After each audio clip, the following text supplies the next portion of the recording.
माँ ठाकुर जय, welcome to एमडीजे Priyanka classes. आज हम सैनिक स्कूल प्रवेश परीक्षा 2023 के गणित के आगे के क्वेश्चन सॉल्व करते हैं। क्वेश्चन नंबर 61 है, एक बल्लेबाज ने 190 रन बनाए। टोटल रन है उसके 190 रन। ठीक है, उसमें से उसने 10 चौके मारे। अब आपको पता है 10 चौके होता है, मतलब एक चौके में 4 रन होते हैं। 10 चौके मारे मतलब 10 गुणा 4 रन उसने इससे बनाए, चौके मार के, 4 मार के। उसके बाद उसने 6 छक्के मारे। 6 छक्के मारे, एक छक्के में 6 रन, तो 6 छक्के में 6 गुणा 6 रन, इतने रन बनाए।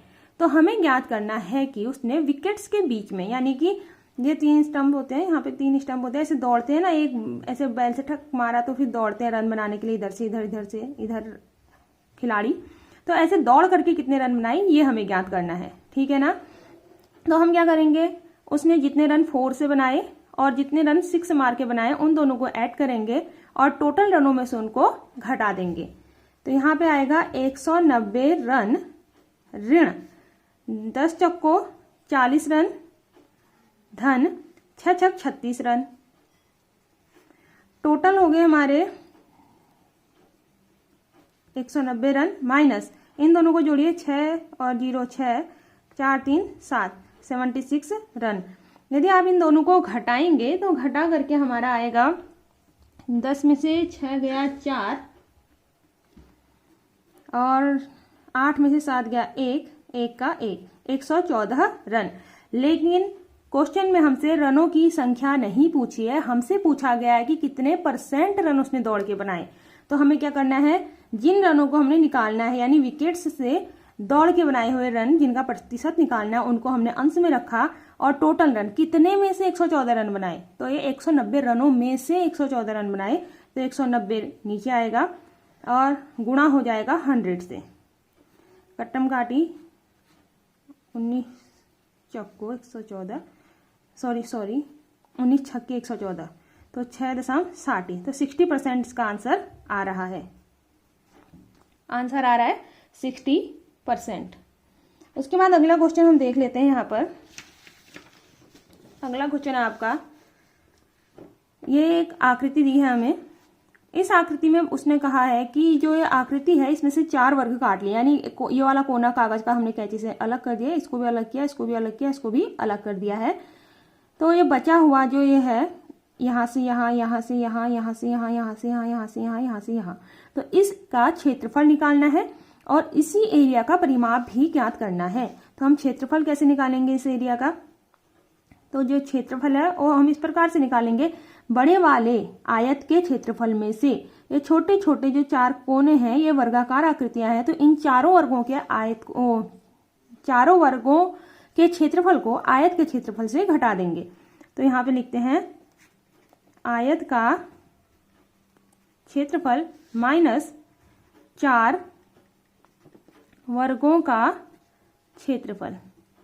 ठीक, आयत का क्षेत्रफल होता है लंबाई गुणा चौड़ाई।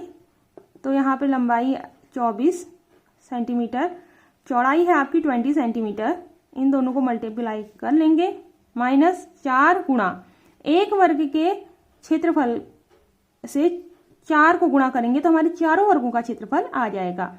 वर्ग का क्षेत्रफल होता है भुजा की घात 2, यानी 4 सेंटीमीटर की घात 2।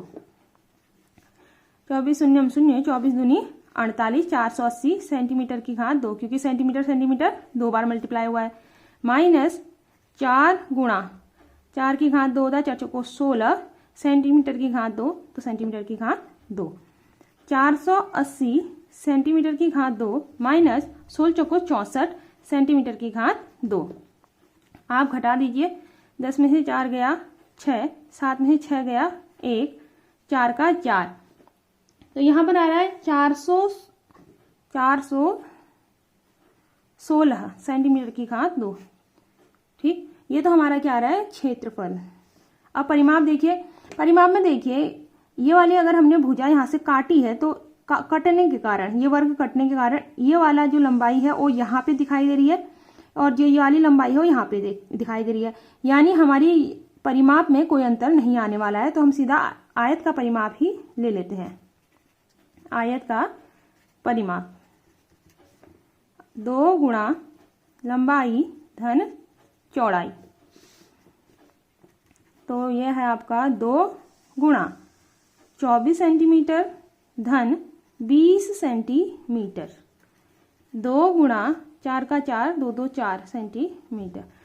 44 दूनी 88 सेंटीमीटर। तो 416 और 88, ये वाला ऑप्शन है 2। ठीक है ना। अब नेक्स्ट क्वेश्चन जो हमारा है, यह आकृति के हिसाब से दिया गया है कि एक आकृति के अंदर दूसरी आकृति, तो इसे सॉल्व करने का तरीका अलग है। यहाँ पे देखिए जो आकृति यहाँ पे बनाई गई है वही मैंने थोड़े बड़े साइज में यहाँ पे बना दी है। यहाँ पे एक आकृति दी है, उसके बाद एक आकृति और दी है, उसके अंदर एक आकृति और दी है, और उसने कहा है कि अनाच्छादित, अनाच्छादित मतलब जिसमें लाइनें नहीं पड़ी हैं, ये सफेद वाला पार्ट, साफ सुथरा पार्ट, यहाँ से लेकर ये अंदर घुसा हुआ पार्ट, ये सारा लगा करके यह अनाच्छादित क्षेत्र का क्षेत्रफल ज्ञात कीजिए। ठीक, तो यहाँ पे मैंने इसको बना रखा है। ठीक, तो यहाँ पे हम क्या करेंगे, पहले हमारा आयत है ABCD, इसका क्षेत्रफल लेंगे, उसमें से MNOP आयत का क्षेत्रफल घटाएंगे। फिर जो MNOP है वो पूरा थोड़ी ना घटेगा, उसमें से हम इसको भी कम करेंगे। या तो आप इस वाले क्षेत्रफल को लास्ट में इसमें जोड़ सकते हैं, या फिर आप इसमें से कम कर सकते हैं। आपके पास 2 ऑप्शन है। तो मैं क्या करती हूँ, ABCD का क्षेत्रफल लेती हूँ, उसमें से इसका क्षेत्रफल और इसका क्षेत्रफल माइनस करके कोष्टक के अंदर रख के फिर इनका हिसाब करने के बाद घटाऊंगी। ठीक है, तो यहाँ पे इस तरीके से करती हूँ मैं। एरिया ऑफ ABCD का क्षेत्रफल माइनस कोष्टक एरिया ऑफ MNOP माइनस, क्योंकि MNOP पूरा नहीं घटेगा क्योंकि ये वाला एरिया साफ साफ व्हाइट कलर का है, अनाच्छादित है, माइनस एरिया QRST। ठीक है, अब एरिया ABCD क्या है, एक आयत है, तो इसका क्षेत्रफल क्या होगा, लंबाई गुणा चौड़ाई। इसकी लंबाई है 7.2 सेंटीमीटर गुणा 4.0 सेंटीमीटर ऋण एरिया MNOP भी क्या है, आयत दिखाई दिया है क्योंकि इसकी भुजाएं अलग अलग हैं। तो इसमें भी क्या होगा, लंबाई गुणा चौड़ाई 2.5 सेंटीमीटर गुणा 2 सेंटीमीटर, माइनस ये भी एक हमको क्या दिख रहा है, आयत दिखाई दे रहा है। तो इसकी लंबाई कहाँ पे, लंबाई 1.5 सेंटीमीटर गुणा चौड़ाई है इसकी 0.5 सेंटीमीटर। सही है ना। तो यदि आप इन्हें मल्टीप्लाई करेंगे तो आपका आएगा 4 दूनी 8 और 7 चौको 28। सही है, दशमलव आएगा 1 अंक पहले, अगर आप चाहे तो यहाँ 0 भी कर सकते हैं, दशमलव यहाँ पे 1 अंक पहले आएगा। आप गुणा कर लीजिएगा इसे, सेंटीमीटर गुणा सेंटीमीटर, सेंटीमीटर की घात 2, माइनस 25 दूनी 50, दशमलव 1 अंक पहले आएगा, सेंटीमीटर गुणा सेंटीमीटर, सेंटीमीटर की घात 2, माइनस 15 पिजा 75, 75, लेकिन दशमलव 2 अंक पहले आएगा, 1 अंक 2 अंक, 0.75 सेंटीमीटर की घात 2। अब क्या करेंगे हम, बोर्ड मास वाला नियम आपको पता ही होगा, तो ब्रैकेट के अंदर का सॉल्व करेंगे। पहले 5.0 से 0.75 हम घटा देंगे। घटाने पर हमारा आएगा, यहाँ एक 0 बढ़ा लेती हूँ, 5 2.4, 4.25 सेंटीमीटर की घात 2। अब आप इसे घटाइए, यहाँ भी दशमलव के बाद बराबर अंक रख देते हैं तो हमारा घटाना सही हो जाता है। ठीक, तो दशमलव 0 में से 5 गया 5, 7 में से 2 गया 5, और यहाँ बचा आपका 8 में से 4 2, यहाँ पर आया 24.55 सेंटीमीटर की घात 2, 24.55 सेंटीमीटर की घात 2, ऑप्शन नंबर ये आ रहा है। ठीक, यहाँ पे क्या किया हमने, ABCD जो बड़े वाला आकृति थी उसमें से इस वाली आकृति को घटाया, इस वाली आकृति में से भी क्या है, पूरी थोड़ी ना आच्छादित है, तो इस वाली को घटा दिया। ठीक, तो हमारा ये वाली साफ सुथरी वाली एरिया आ गई, ये वाली एरिया, ये वाली बाहर की पूरी एरिया, ये नीले वाले पार्ट को छोड़कर सारा क्षेत्रफल है जो आ चुका है। ठीक है ना। उसके बाद अगला क्वेश्चन है हमारा कि एक किसान ने 5% चलो प्रतिशत मतलब दर, यहाँ 5%, दर 5%, प्रतिवर्ष की वार्षिक, प्रतिवर्ष बोला है तो वार्षिक, 5% वार्षिक दर से, ठीक है, की दर से बैंक से इतना रुपया कर्ज लिया, कर्ज मतलब मूलधन उसने लिया है 10,000 रुपया, और 3 साल में वह बैंकों को कितना ब्याज करेगा। समय आ गया है हमारा 3 वर्ष, सॉरी यहाँ मैं रुपया लिखना भूल गई, ये रुपया, ठीक है।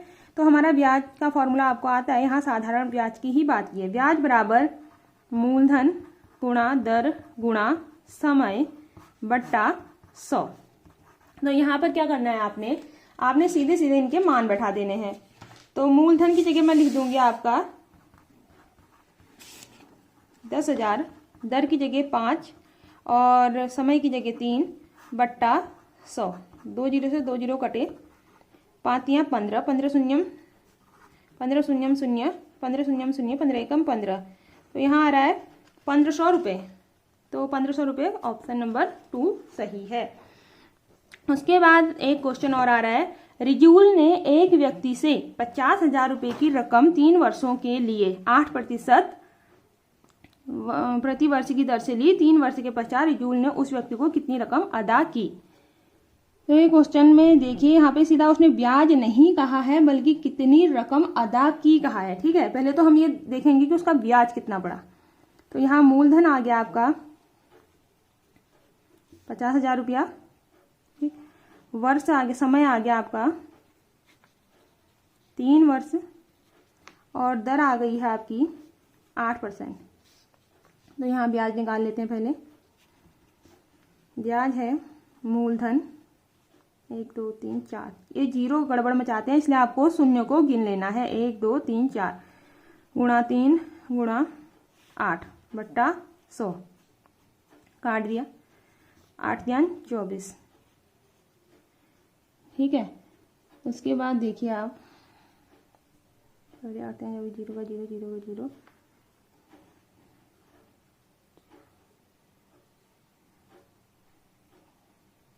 यहाँ पर आना चाहिए आपका, इतना आना चाहिए, इकाई दहाई सैकड़ा हज़ार 10,000, ठीक है। 120 इतना 0, ठीक है, क्योंकि मैंने 8 3 24 किया, 24 शून्यम शून्य, 24 शून्यम शून्य, और 24 पंचे आता है आपका 120। तो इतना ही रुपया हमारा ब्याज का आ गया है। लेकिन इसने हमसे ब्याज थोड़ी ना पूछा है, इसने बोला वो टोटल कितनी रकम अदा करेगा, इतना तो ब्याज का एक्स्ट्रा अदा करेगा। तो कितना करेगा, मिश्र धन निकालना पड़ेगा इसके लिए, ठीक है। मिश्र धन, जो रुपया उसने लिया था 50,000 रुपया, वो तो देगा ही देगा, साथ में वह इतने रुपये और देगा। 3 0 3 0, 2 का 2 6, ये देगा आपका 62,000 रुपया, 62,000 रुपया लौटाएगा कौन, रिजूल, ठीक है। तो इसका आंसर आ रहा है 62,000 रुपये। उसके बाद नेक्स्ट क्वेश्चन है, समकोण के 2/3 के संपूरक का पूरक ज्ञात कीजिए। समकोण 90 अंश होता है, उसके 2/3 मतलब 2/3 के संपूरक का, उसमें कुछ जोड़ना पड़ेगा तो 180 अंश आएगा, ठीक है। तो समकोण के 2/3 के संपूरक का पूरक ज्ञात कीजिए। पहले तो हम संपूरक निकाल लेते हैं इसका, 3 3 9 3 शून्यम शून्य, यह आ गया हमारा 30 दूनी 60 डिग्री, एंगल ए बराबर 180 डिग्री, ठीक है। एंगल ए आएगा हमारा 180 डिग्री माइनस 60 डिग्री, 0 2 1, ये तो 120 अंश आ रहा है हमारा संपूरक। संपूरक कोण तो 120 डिग्री आ रहा है, लेकिन इसका पूरक कैसे निकालें, पूरक तो 90 अंश आना चाहिए। आई थिंक इसमें कुछ मिस्टेक है, तो हमारा पूरक तो नहीं पता मुझे, संपूरक कोण 120 अंश आ रहा है, क्योंकि पूरक का मतलब होता है कि 120 में क्या जोड़ें कि 90 अंश आ जाए, ठीक है।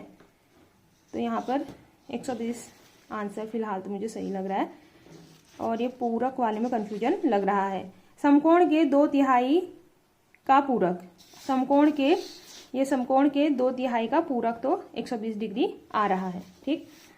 उसके बाद दिया गया है 67 क्वेश्चन, दी हुई आकृति में x का माप ज्ञात कीजिए, ठीक है। तो यहाँ पर अगर आप ऐसे करके देखें, घुमा के देखें, ठीक है, यहाँ पे देखिए ये है तो आपका 47 डिग्री। इस आकृति को मैं बना भी लेती हूँ यहाँ पर, ऐसे इन कोणों को देखिए, ये एक ऐसे, यहाँ पे इसने ये वाला कोण दिया है 47 डिग्री, इसमें दिया है x और इसमें दिया है 56 डिग्री। यदि आप ये लाइन छुपा दें तो ये टोटल कोण क्या है, एक सरल रेखा में बने नहीं बने, तो यानी इन तीनों का योग क्या होगा, 180 डिग्री होगा। यानी 56 degree plus 47 degree plus x equal to 180 degree. अब आपको x का मान निकाल लेना चाहिए। से लगो 1 5 10 103 डिग्री। अब इसको 180 से घटा देंगे तो x का मान आ जाएगा 180 डिग्री माइनस 103 डिग्री। तो घटाइए, 10 में से गया 7, 7 का 7, मेरे हिसाब से 77 डिग्री आ रहा है। तो ऑप्शन है 77 डिग्री वाला, ऑप्शन नंबर 3 सही है ना।